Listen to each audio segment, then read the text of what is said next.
Zdravo, moje ime je Ivana. Dobrodošli na VR Akademiju 2.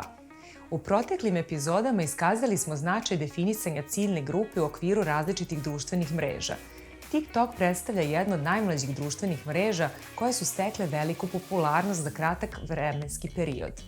Reklamiranje preko TikToka pruža priliku za pregršt novih kupaca jer je aplikacija novija, konstantno se razvija i okuplja veliki broj novih ljudi. Baš zato smatramo da je odlična ideja da tamo pokrenete svoju reklamu. Kada sastavljate reklamu na TikToku, dosta opcija pruža slične mogućnosti kao i na ostalim društvenim mrežama.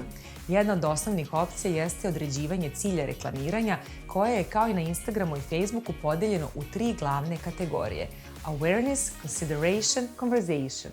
Svaka od njih ima ciljeve koji su nešto različiti nego na Instagramu i TikToku. Svaki od ciljeva imaće različiti uticaj na dalje formiranje reklame, tako da proučite dobro TikTok i razmislite koji je cilj najbolji za vas.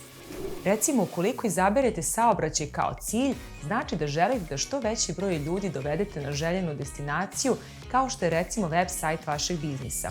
Ako sa druge strane izaberete konverzije, imate prilike da iskoristite opcije poput Custom Audience, doslovno prevedeno publika po meri, targetirajući tako mušterije koje su već na neki način imale komunikaciju sa vašim brendom.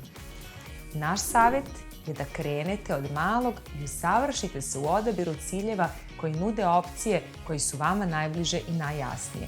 Kada se budete uhodali, moći ćete da birate nešto složenije opcije koje nude velike mogućnosti, ali zahtevaju znanje i iskustvo koje se gradi vremenom. Budite odvažni, ali i strpljivi.